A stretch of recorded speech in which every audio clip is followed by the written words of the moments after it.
ની મિજબાની. ચાલો સૌપ્રથમ આપણે વાંચન કરવાનું છે કે પક્ષીઓ ખિસકોલીને કેરી ખાતા જોઈ રહ્યા છે. અલગ-અલગ જુદા-જુદા પક્ષીઓ છે એ અહીંયા ખિસકોલી છે ઈ કેરી ખાય છે તેને જુએ છે. ચાલો અને ખિસકોલી છે ઈ કેરી સાથે ધપ દઈને નીચે પડે છે. એક પક્ષી છે એ ખિસકોલી પાસે આવે છે અને તે બંને જણા છે ઈ કેરી ખાવા લાગે છે. ત્યારબાદ થોડીક વાર થાય છે પછી ત્રીજું પક્ષી આવે છે અને ત્રણેય પક્ષી છે ઈ કેરી ખાઈ રહ્યા છે. પછી 4 પક્ષી આવે છે. એવી જ રીતે 4 પશુ-પક્ષીઓ આવે છે. બીજું પક્ષી આવે છે એટલે કે ટોટલ છે એ 6 પક્ષીઓ કેરી ખાઈ રહ્યા છે. પછી એક બીજું પક્ષી આવે છે એટલે 7 પશુ-પક્ષીઓ કેરી ખાઈ રહ્યા છે. ત્યારબાદ હજી એક ઉમેરો થાય છે એટલે કે 8 પશુ-પક્ષીઓ કેરી ખાઈ રહ્યા છે અને પછી હજી એક પક્ષી આવે છે એટલે કે ટોટલ 9 પશુ-પક્ષીઓ છે એ કેરી ખાઈ રહ્યા છે. ચાલો હવે આપણે વાતચીત કરવાની છે. ચિત્રમાંના પક્ષીઓને ઓળખો તે કાગડો, ચકલી, પોપટ, બુલબુલ, કબૂતર વગેરે. શરૂઆતમાં કેટલા પશુ-પક્ષીઓ કેરી ખાતા હતા? તો કે એક જ. કોણ? તો કે ખિસકોલી. દર વખતે કેટલા પ્રાણીઓ કે પક્ષીઓ જોડ્યા? તો દર વખતે 1. 1 થી 1 વધારે, 2 થી 1 વધારે એમ 9 કેવી રીતે? તો કે 8 થી 1 વધારે એટલે 8 વત્તા 1. અંતે કેટલા પશુ-પક્ષીઓએ કેરી ખાધી? તો કે 9 પશુ-પક્ષીઓએ કેરી ખાધી.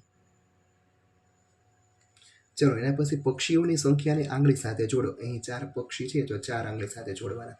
5 પક્ષી છે તો 5 આંગળી સાથે તમારે જોડવાના. 7 પક્ષી છે તો 7 આંગળી સાથે અને 9 પક્ષી નીચે આપેલા છે તો 9 પક્ષીને છે એ 9 આંગળી સાથે તમારે જોડવાના રહેશે.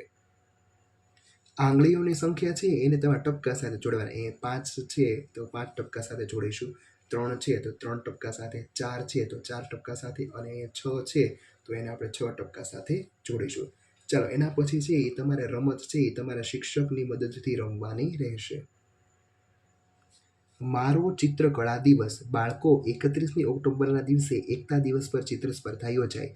ચિત્રમાં દર્શાવ્યા પ્રમાણે એક લીટી દોરીને દરેક બાળકને જુદી જુદી વસ્તુઓ આપો. ચાલો સૌપ્રથમ પેડ છે તો પેડ 1, 2 અને 3 છે અને ટોટલ બાળકો 4 છે એટલે કે પેડની સંખ્યા છે એ બાળકોની સંખ્યા કરતાં ઓછી છે. ચાલો બીજું છે એ પેપર જોઈએ તો કે પેપર 1, 2, 3, 4, 5 અને 6. 6 પેપર છે તો અને એટલે કે બાળકોની સંખ્યા કરતાં વધુ. ચાલો એના પછી છે મીણિયા કલર. તો મીણિયા કલર 1, 2, 3, 4, 5 અને 6. 6 મીણિયા કલર છે. 1, 2, 3, 4, 5 મીણિયા કલર છે જેથી બાળકોની સંખ્યા કરતાં વધારે. ચાલો એના પછી પેન્સિલ જોઈએ આપણે તો પેન્સિલ 1, 2, 3 અને 4 પેન્સિલ છે અને 4 બાળકો છે એટલે કે બાળકોની સંખ્યા જેટલી જેમાં આપણે ટીક કરીશું. અને છેલ્લું રબર છે તો રબર ફક્ત 1 છે તો બાળકોની સંખ્યા કરતાં 1 ઓછું. જેની સંખ્યા વધુ હોય ને તેના પર સાચું કરવાનું. તો 1, 2, 3, 4, 5, 6.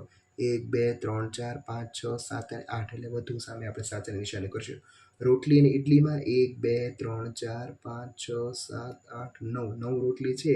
ઓછી સંખ્યામાં તમારે સાચું કરવાનું. 1, 2, 3, 4, 5 ઇડલી છે ઓછી સંખ્યા.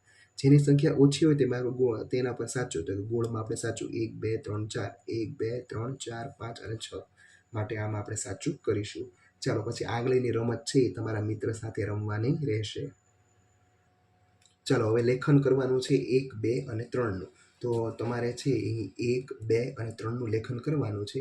ત્યારબાદ આપણે એક ધ્યાન રાખીએ કે ચિત્રમાં જ્યાં એક વસ્તુ હોય તેમાં ત્રિકોણ કરો છે. ઉદાહરણ તમને આપેલું છે. જો અહીં ચકલીમાં છે એ ત્રિકોણ કરેલું છે.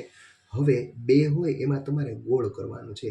તો 2 છે એ અહીં 2 છે એ ગોકળ ગાય દેખાય છે એટલે 2માં ગોળ અને 3 માછલીમાં છે એ તમારે લંબચોરસ બનાવવાનું છે. 4 વસ્તુ હોય એમાં તમારે ત્રિકોણ કરવાનું, 5 વસ્તુ હોય એમાં તમારે ગોળ કરવાનું અને 6 વસ્તુ છે તો 6 ફુગ્ગા છે તો કે 6 વસ્તુમાં તમારે લંબચોરસ બનાવવાનું. પછી તમારે 4, 5 અને 6નું લેખન કાર્ય કરવાનું રહેશે. ચાલો એના પછી 7 વસ્તુમાં ત્રિકોણ એટલે કે સપ્તર્ષિ. સપ્તર્ષિમાં 7 તારાનું ઝુમખું હોય. ચાલો એના પછી ગોળ છે એટલે 8 પાંદડા છે એમાં ગોળ અને 9 પાંદડા છે એમાં તમારે લંબચોરસ બનાવવાનું છે. ત્યારબાદ 7, 8 અને 9નું લેખન કાર્ય કરવાનું છે. ચાલો ગણતરી કરો અને જોડો. કમળના ફૂલ છે ટોટલ 7 છે, 7 સાથે જોડીશું.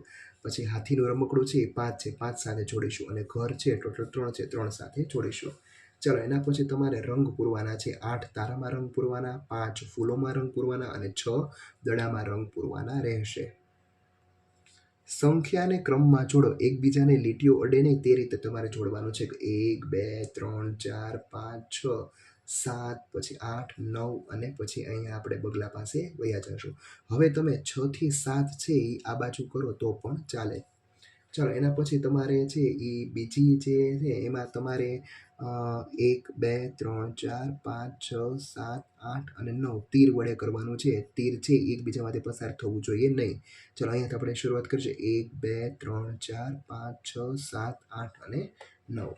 ચાલો હવે અંકોના કાર્ડ છે એ અલગ અલગ આપેલા છે. એમાં સૌથી નાનાથી શરૂ કરીને મોટા સુધી જવાનું. આમાં 2 8 3 5 અને 6 આપેલા છે. તો કે 2 3 5 6 અને 8 આ સૌથી નાના છે, આ સૌથી મોટા. ચાલો એના પછી બિલાડી બેન છે એ ચાલી રહ્યા છે. ખૂટતી સંખ્યા લખવાની. 4 5 6 7 8 1 2 3 4 5 5 6 7 8 9 3 4 5 6 અને 7. મોટામાં મોટી સંખ્યાને રંગો. 3 9 8 અને 4માં 9 છે મોટા છે માટે 9માં તમારા મનપસંદ કલર પૂરવાનો. ચલો પીળા ખોખાને ગણો. 1 2 3 4 5 6 અને 7. અહીંયા આપણે લખીશું 7. તમને એવું થતું હશે કે આ પણ પીળો છે 8 થાય, પણ આ છે એ ખોખું જ આખું આપેલું છે. ચલો એના પછી આપેલા ચિત્રમાં કેટલા જાંબુ છે? 1 2 3 4 5 6 7 અને 8 જાંબુ. ચાલો ચિત્રમાં દેખાતા ઘેટાની સંખ્યા, ઘેટા કુલ છે 9 આપેલા છે. કોઈ પણ 4 ફળ દોરો. આપણે 4 ફળ દોરીને તમારા શિક્ષક કહે કે એમાં રંગ પૂરો, તો રંગ પૂરવાનો. સફરજન, કેરી, દાડમ અને કેળા. કયા બે જૂથ મળીને 8 ફળ થાય તેના ફરતે ગોળ કરો. તો 1 2 3 4 5 6 7 8 આ બંને પર આપણે ગોળ કરીશું. કયા બે જૂથ મળીને 7 થાય? તો કે 1 2 3 4 છત્રી, 1 2 3 છત્રી, 4 અને વત્તા 3 બરાબર 7 છત્રી. કોની સંખ્યા ઓછી છે? તો કે 1 2 3 4 5 અને 7 કપ આપેલા છે. ચમચી જોઈએ. 1 2 3 4 5 અને 6 ચમચી આપેલી છે. તો કે 6 ચમચી ઓછી છે, એના પર આપણે ગોળ કરીશું. ચાલો અહીં તમારું આ ચેપ્ટર પૂરું થાય છે. Thank you.